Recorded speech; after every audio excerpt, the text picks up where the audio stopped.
রিমি অনেক দিন পর তার বড় বোন নীলার বাড়িতে বেড়াতে এলো।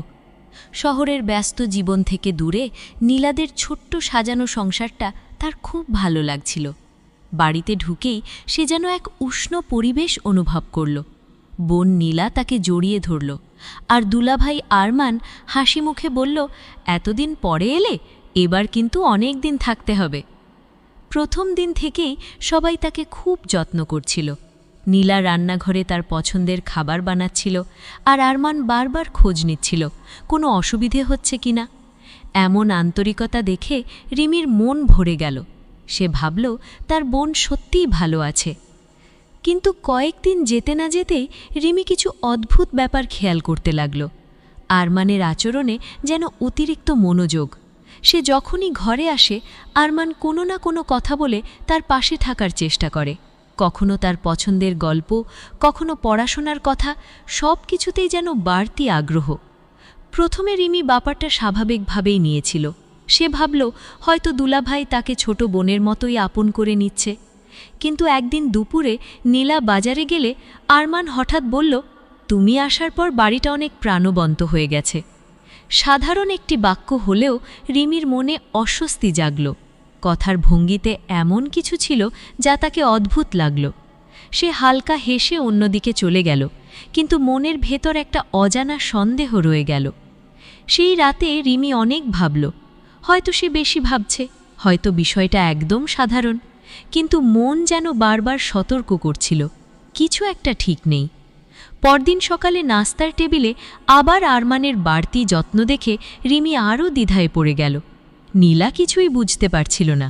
স্বাভাবিকভাবেই সব কিছু চলছিল, কিন্তু রিমির মনে হচ্ছিল তার সামনে যেন এমন এক পরিস্থিতি তৈরি হচ্ছে যার পরিণতি ভালো নাও হতে পারে। রিমি ঠিক করল আগে পরিস্থিতি বুঝবে, তাড়াহুড়ো করে কিছু ভাববে না। কিন্তু সে জানত না এই অস্বস্তির শুরুই তাকে এমন এক জটিল অবস্থার দিকে নিয়ে যাচ্ছে যেখান থেকে বের হওয়ার সহজ হবে না। পরের কয়েকদিন রিমি নিজেকে স্বাভাবিক রাখার চেষ্টা করল। সে ভেবেছিল হয়তো তার সন্দেহ ভুল, হয়তো আরমানের আচরণে সে অতিরিক্ত কিছু খুঁজছে। কিন্তু দিন যত যাচ্ছিল তার অস্বস্তি তত বাড়ছিল। আরমান প্রায়ই এমন সময় রিমির কাছে আসত যখন নীলা আশেপাশে থাকত না। কখনো বসার ঘরে এসে জিজ্ঞেস করত, একলা লাগছে না তো? কখনো আবার হঠাৎ তার পছন্দের খাবার এনে বলতো, তোমার জন্য এনেছি। যত্নের এই ছোট ছোট প্রকাশগুলো বাইরে থেকে স্বাভাবিক মনে হলেও রিমির কাছে সেগুলো ধীরে ধীরে অস্বাভাবিক লাগতে শুরু করল। একদিন বিকেলে নীলা পাশের বাসায় গিয়েছিল। রিমি বারান্দায় দাঁড়িয়েছিল। আরমান এসে তার পাশে দাঁড়ালো। কিছুক্ষণ চুপ থেকে বলল, তুমি খুব শান্ত স্বভাবের মেয়ে, তোমার সাথে কথা বললে ভালো লাগে। রিমি ভদ্রভাবে হাসল, কিন্তু কোনো উত্তর দিল না। সে বুঝতে পারছিল কথাগুলো সাধারণ হলেও ভেতরে অন্যরকম ইঙ্গিত আছে। তার বুকের ভেতর অদ্ভুত অস্বস্তি জমে উঠল। সেদিন রাতেই রিমি নিজের ঘরে বসে ভাবছিল সে কি নীলাকে কিছু বলবে, কিন্তু প্রমাণ ছাড়া এমন কথা বললে ভুল বোঝাবুঝি হতে পারে। আর যদি সত্যিই সে ভুল বুঝে থাকে তাহলে সম্পর্ক নষ্ট হবে। এই দ্বিধা তাকে ভেতর থেকে কষ্ট দিতে লাগল। পরদিন দুপুরে নীলা রান্নাঘরে ব্যস্ত ছিল। রিমি ডাইনিং টেবিলে বসে ফোন দেখছিল। আরমান এসে পাশে বলল, তুমি এখানে থাকলে বাড়িটা অনেক ভালো লাগে। কথাটা শুনে রিমির শরীর কেমন যেন কেঁপে উঠল। এবার সে স্পষ্টভাবে বুঝতে পারল এই কথাগুলো শুধুই সাধারণ সৌজন্য নয়, তার অস্বস্তি এখন ভয়ে পরিণত হচ্ছে। সে শান্ত গলায় বলল, আপু আছে, আমি একটু ঘরে যাচ্ছি। তারপর দ্রুত নিজের ঘরে চলে গেল। দরজা বন্ধ করে সে গভীর শ্বাস নিল। তার মনে হচ্ছিল পরিস্থিতি ধীরে ধীরে এমন দিকে যাচ্ছে যা আর উপেক্ষা করা যাবে না। রিমি এখন আর আগের মতো নিশ্চিন্ত থাকতে পারছিল না। আরমানের প্রতিটি কথা, প্রতিটি আচরণ তার মনে সন্দেহ আর অস্বস্তি তৈরি করছিল। সে যতই নিজেকে বোঝাতে চাইছিল যে হয়তো সবই স্বাভাবিক, ততই ঘটনাগুলো তাকে অন্য কিছু ভাবতে বাধ্য করছিল। সেদিন সন্ধ্যায় নীলা তার এক আত্মীয়ের বাড়িতে গিয়েছিল। রিমি নিজের ঘরে বসে বই পড়ছিল। হঠাৎ দরজায় টোকা পড়ল। দরজা খোলা দেখে আরমান দাঁড়িয়ে আছে। আরমান হালকা হেসে বলল, একটু কথা ছিল। রিমি ভদ্রভাবে বলল, জি বলুন।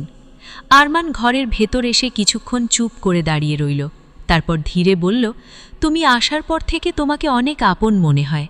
তোমার সাথে কথা বললে অন্যরকম শান্তি পাই। কথাগুলো শুনে রিমির বুক ধড়ফড় করতে লাগল। এবার আর কোনো সন্দেহ রইল না। আরমানের কথার ভেতরে এমন এক অনুভূতির ইঙ্গিত আছে যা কখনোই গ্রহণযোগ্য নয়। রিমি নিজেকে সামলে বলল, আপনি কি বলতে চাইছেন? আরমান একটু থেমে বলল, আমি জানি এই কথা বলা ঠিক না, কিন্তু আমি আমার অনুভূতি লুকাতে পারছি না। এই কথা শুনে রিমির শরীর ঠান্ডা হয়ে গেল। সে বুঝতে পারল তার আশঙ্কাই সত্যি। যাকে সে দুলাভাই হিসেবে সম্মান করেছে, সে সেই সম্পর্কের সীমা ভেঙে ফেলতে চাইছে। রিমি দৃঢ় গলায় বলল, আপনি ভুলে যাচ্ছেন, আমি আপনার শালী আর আপনি আমার দুলাভাই। এই সম্পর্কের একটা সম্মান আছে। আরমান কিছু বলতে গিয়েও থেমে গেল, কিন্তু তার চোখে এমন এক জেদ ছিল যা রিমিকে আরও ভয় পাইয়ে দিল। রিমি এবার স্পষ্ট করে বলল, এই ধরনের কথা আর কখনো বলবেন না। এটা ভুল, আর আমি এটা মেনে নেব না।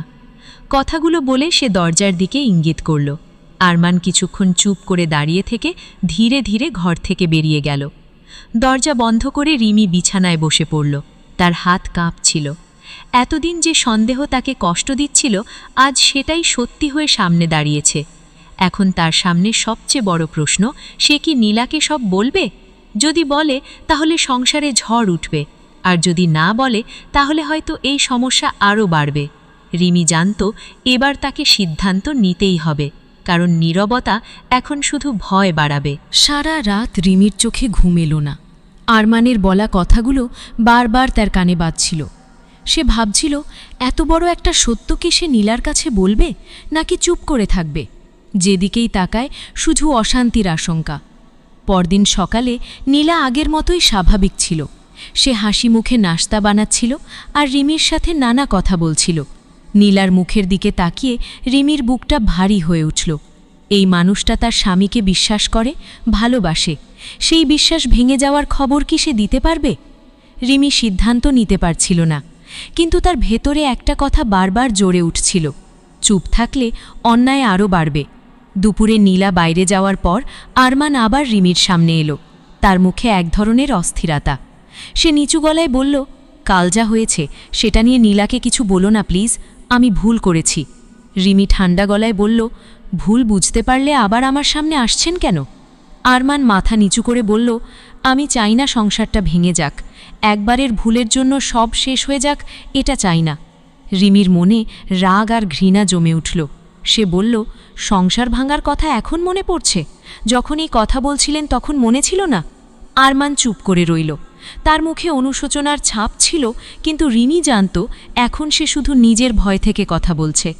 রিমি দৃঢ় গলায় বলল, আমি এখনও কিছু বলিনি, কারণ আমি ভাবছি, কিন্তু আমাকে চাপ দেওয়ার চেষ্টা করবেন না। এই কথা শুনে আরমান আর কিছু না বলে সরে গেল। কিন্তু রিমি বুঝল পরিস্থিতি আরও জটিল হয়ে গেছে। এখন সে শুধু একজন অস্বস্তিকর মানুষের মুখোমুখি নয়, বরং এমন একজনের সামনে দাঁড়িয়ে আছে যে নিজের ভুল ঢাকতে চাইছে। বিকেলে নীলা ফিরে এলে রিমি তার দিকে অনেকক্ষণ তাকিয়ে রইল। সে ভাবছিল এখনই সব বলে দেবে কিনা, কিন্তু মুখ খুলতে গিয়েও থেমে গেল। রাতে নিজের ঘরে বসে রিমি সিদ্ধান্ত নিল, আর দেরি নয়, নীলাকে সত্যিটা জানাতেই হবে। কারণ এই নীরবতা শুধু তাকে কষ্ট দিচ্ছে না, নীলাকেও অন্ধকারে রাখছে। সে জানত সত্যি বললে ঝড় উঠবে, হয়তো সম্পর্ক বদলে যাবে, কিন্তু মিথ্যার ওপর দাঁড়ানো সম্পর্ক কোনোদিন নিরাপদ নয়। পরদিন সকালে সে নীলাকে সব বলবে বলে মনস্থির করল, কিন্তু সে জানত না সত্য বলার আগেই আরমান হয়তো আরও বড় কিছু করার চেষ্টা করবে। সকালে ঘুম থেকে উঠেই রিমির বুক ধড়ফড় করছিল। আজ সে নীলাকে সব বলবে, এই সিদ্ধান্ত সে নিয়ে ফেলেছে। রাতভর নিজেকে প্রস্তুত করেছে, কিন্তু সকাল হতেই তার ভেতরে এক অদ্ভুত ভয় কাজ করতে লাগল। নীলা রান্নাঘরে ব্যস্ত ছিল। রিমি কয়েকবার গিয়ে আবার ফিরে এলো।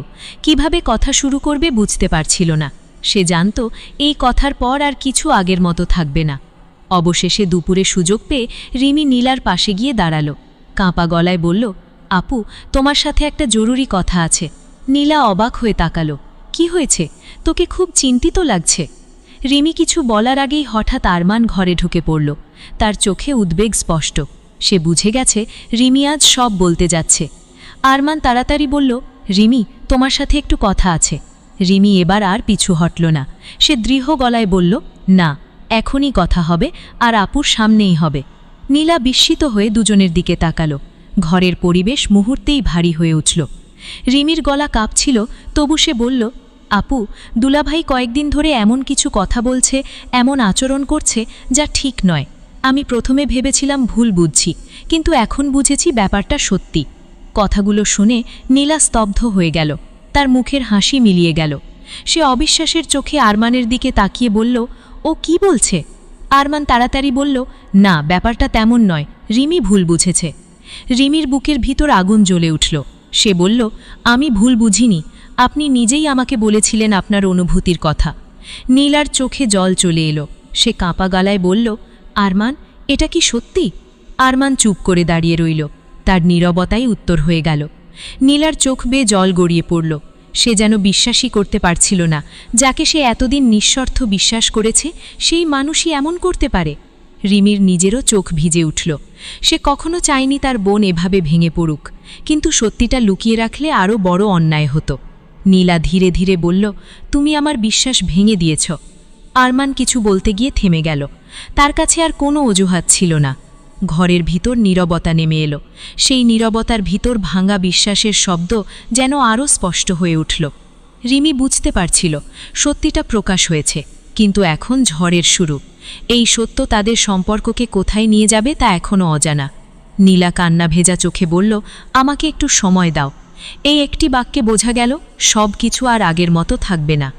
রিমি জানত আজ সে সঠিক কাজ করেছে, কিন্তু সেই সঠিক কাজের মূল্য যে এত কষ্টের হবে তা সে ভাবেনি। পঞ্চম অধ্যায়ের ঘটনার পর পুরো বাড়িটা যেন নীরব হয়ে গেল। নীলা নিজের ঘরে দরজা বন্ধ করে বসে রইল। তার চোখের জল যেন থামছিল না।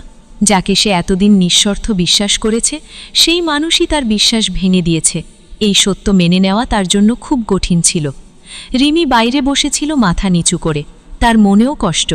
সে জানত সত্যি বলা ঠিক কাজ ছিল, কিন্তু সেই সত্য তার বোনের জীবনে এত বড় ঝড় আনবে এটা সে ভাবেনি। আরমান একা বসে থেকে নিজের ভুলের ফল ভোগ করতে লাগল। সে বুঝল একটি ভুল ইচ্ছা শুধু একজন মানুষকে নয়, পুরো পরিবারকে ভেঙে দিতে পারে। সময় কেটে গেল। নীলা নিজের জীবন নতুনভাবে শুরু করল। সে শিখল জীবনে ভালোবাসার চেয়েও গুরুত্বপূর্ণ হল সম্মান ও বিশ্বাস। রিমিও এই ঘটনার মাধ্যমে বুঝল অন্যায়ের বিরুদ্ধে কথা বলা কঠিন, কিন্তু নীরব থাকা আরও ভয়ঙ্কর। শেষ পর্যন্ত তারা দুজনেই ভাঙনের ভিতর থেকে নতুন শক্তি খুঁজে পেল। কারণ সত্য কষ্ট দেয়, কিন্তু সেই সত্যই মানুষকে নতুন করে বাঁচতে শেখায়।